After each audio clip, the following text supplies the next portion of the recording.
Hello everybody, it's me, Fee, or Fiona Timms, otherwise known as White Zulu, author of my autobiography of the same name, and I welcome you all to another chapter of my book.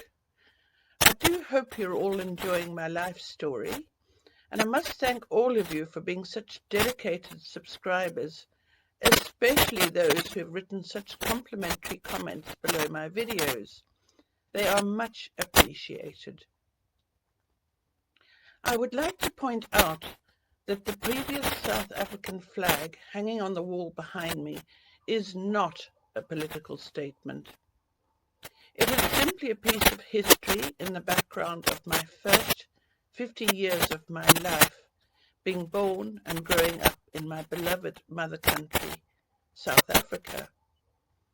My autobiography, White Zulu, is not a political commentary, and frankly describes my experiences of growing up with the Zulu tribe as my family. That flag is simply a piece of cloth signifying the history of South Africa. It was originally used by the Union of South Africa from 1928 to 1961, and later the Republic of South Africa until 1994.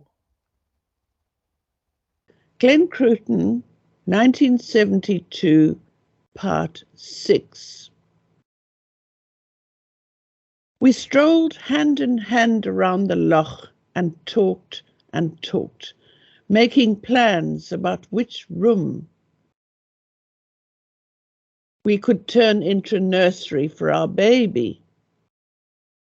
The huge existing nursery, consisting of 5 bedrooms, 1 for the nanny and 4 for the children, 1 enormous playroom, complete with an antique rocking horse and even a self-playing pianola, plus a bathroom, was tucked way out of sight and earshot in a separate wing of the house by deliberate design.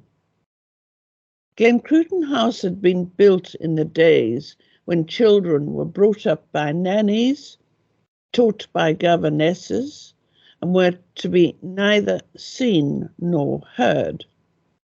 The children were allocated daily obligatory visits, bathed and dressed up to join their parents in the drawing room for half an hour before dinner, not unlike the way we were brought up on the farm, except our nannies were Zulus and not bitter white Scottish spinsters, and how Fred and his siblings had been raised before being shunted off to preparatory boarding school at the tender age of 5. Fred and I were certainly not going to follow that tradition, and we had selected the small room opposite ours across the wide passage and next to our bathroom as a potential nursery. It was a cosy, quiet little room in which Bob's sweet, kind, gentle 80-year-old mother, grandmum, slept on the rare occasions she came to Glencruitten for a visit. It overlooked the kitchen courtyard and had a view of the bell tower over the library. All the room needed was a coat of paint, and I'd already mentally chosen a sunny, warm yellow colour. Its only drawback was that it was almost directly below Weenie's quarters, directly above it, and with her noisy nocturnal roaming, the baby would be woken up on an almost nightly basis. Our week on our own passed all too quickly and would have been idyllic had it not been for the fact that looming on the horizon like a spectre at a feast was the dreaded thought that Bar and Bob would return on Monday and we'd be back to what they considered normal. We'd had a brief taste of how life could be at Glencruitten, given the freedom to enjoy the beauty of the place and eat our meals in peace without the tension which rose rapidly as each glass of liquor was drained, and discussions escalated to arguments and eventually to shouting fights in the drawing room, leaving us shaken and too distressed to contemplate a good night's sleep.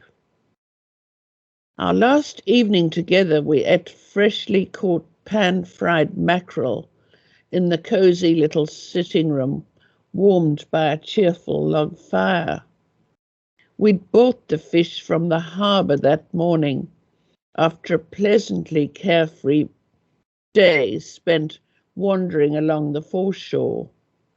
I'd gutted the fish, rinsed them thoroughly, and then rolled them in oats before popping them into a big frying pan with sizzling butter, and turned them until the skin was crisp and golden, and the flesh was soft, white and flaky. It steamed as we forked it up with fluffy mashed potatoes and a creamy parsley sauce. It's such a pity we can't live like this all the time, I said wistfully. Fred was silent.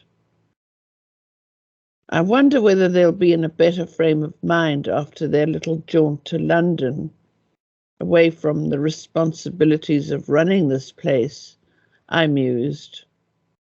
Fred said nothing, just put down his fork and stared into the fire. After a moment he took a deep breath and said, "Do you know, it doesn't have to be like this." "What do you mean?" I asked. "Mummy loves it here. She can hardly bear to tear herself away, even for a few days in London, because she thinks this place will collapse without her at the helm." "I don't understand her," I said. "She's so adamant that you step into her shoes as soon as possible, so she can concentrate on her garden, be able to get away for holidays, and generally do all the things she says." Sorry, 1 second here. Just moving my microphone. Forgot to do that earlier.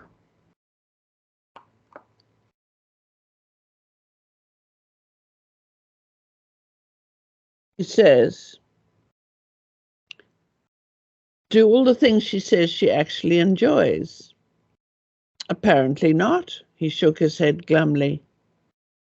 Even after all these months with me dogging her footsteps and trying to learn her every move, she still hasn't entrusted even one small task for me to perform on my own. It's unbelievably frustrating. He poked moodily at the fish's skeletal backbone on his plate. I really don't know what I'm doing here other than wasting my time. I'd rather be working on a construction site. I want to put my civil engineering skills to use. After all, I slogged away at Cambridge University for all those years, passed all the relevant exams to become a civil engineer. And for what? To manage, or rather interfere in, an estate which is perfectly capable of running itself. "But what can you do about it?" I asked, not really expecting much in the way of a positive answer. I knew he was unhappy in his new role as Lord of the Manor, or Laird as they call it, but I just assumed that he had no other choice. As the oldest son and heir, he was destined to this fate, whether he liked it or not. "I've been thinking," he said cautiously. "I know you're not too keen on living here. I can see you don't feel comfortable with my parents breathing down your neck. And I doubt things will change very much, will change much when our baby arrives in May." I nodded my head. "I've been wondering the same thing," I said. "I've spent many hours lying awake during the night while the baby kicks me in the ribs, trying to picture ourselves as a happy little family. Our new son or daughter fitting in conveniently with those regimented meal times, and what to do with the baby when it cries. We're going to have to make some sort of plan during the day. At the moment, I can't think how we'll be able to manage, but somehow I'll have to keep our baby near me in whichever room we happen to be, in a pram or some sort of carry cot. I'm certainly not going to relegate it to the East Wing out of earshot like you were, with some grim nurse having full control over her nursery. And I'm not particularly keen on subjecting a newborn baby to all that cigarette and cigar smoke and the drunken tirades, which are a matter of course every evening. But we're going to have to overcome that problem somehow as well. Finally, of course, there are Weenie's nighttime shenanigans to contend with too. Fred had gone into trance and was staring into the fire as if mesmerized by the reddish-orange flames that danced along a log.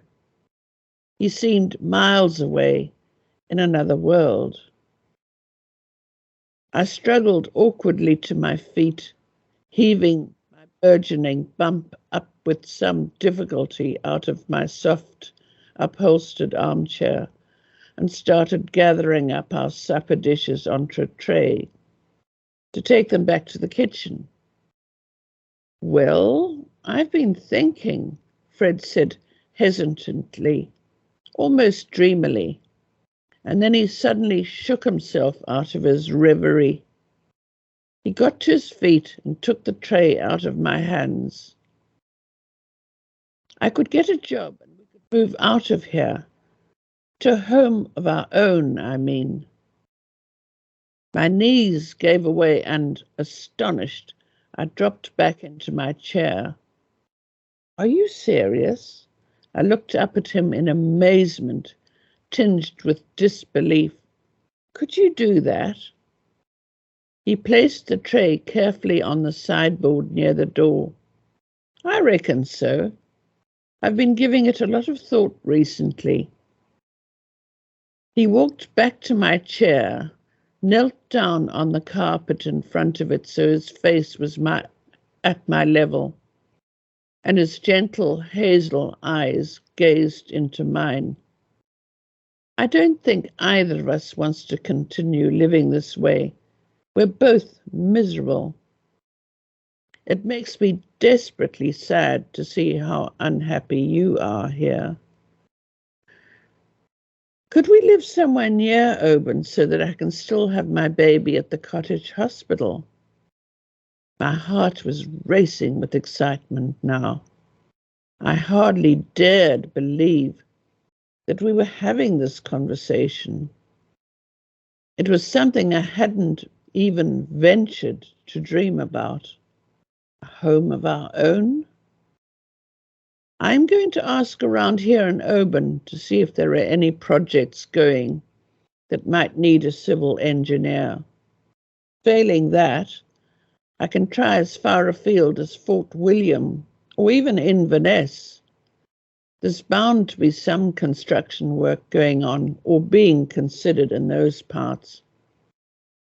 Fred got to his feet again and walked over to the big window which looked onto the glen. It was pitch dark out there and we hadn't bothered to draw the curtains.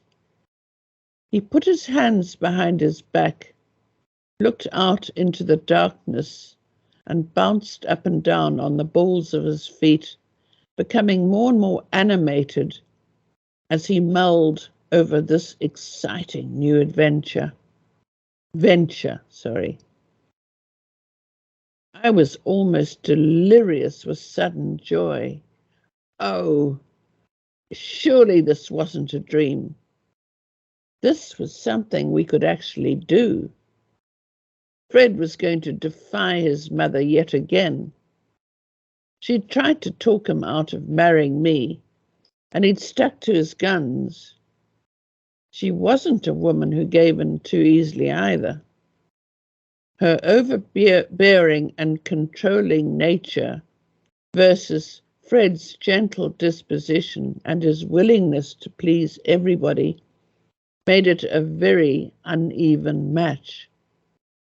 Bar always had plenty of ammunition on her side, and whenever she needed to, she could enlist Bob's bullying tactics. Even the bravest people quailed before that formidable duo. "It's not going to be easy, I know," said Fred, but I'm going to go through with it, whatever it takes. He came back to perch on the arm of my chair and stroked the hair away from my face affectionately. "Let's not say anything to Mummy or Bob when they get back tomorrow night. I want to have some plans already in action before I tell them anything. What I'll do first thing tomorrow is start ringing around to see what work might be available and where. As soon as I have some interviews set up, we can take it from there." He leant down to kiss me. "I'm really excited though, aren't you? To think that we could be living in our own little house before spring, if things go according to plan." When the Mackay Jameses came back the following evening, laden with shopping bags from Harrods and Fortnum and Mason, as well as several cases of gin and vermouth, under the weight of which Johnny staggered into the front hall, to be carried to the wine cellar later on, we were on hand to greet them and ask them how their trip had been before they both went upstairs to Bath, have a few whiskies and dress for dinner. There was nothing suitable in the way of civil engineering work in or around Oban, but Fred had managed to secure 2 interviews for jobs, one in Fort William at the foot of Ben Nevis, where a new bypass was to take the main road away from the town centre. The other project was one in which the county needed to replace an old bridge on the road which ran the length of Loch Ness with a new, wider one to take the increasing load of coaches that brought tourists to that world-renowned and intriguing beauty spot. There was no other way to break the news to Bar and Bob, so Fred came out with it just after we'd sat down to lunch the next day. "Mummy, we need to discuss something."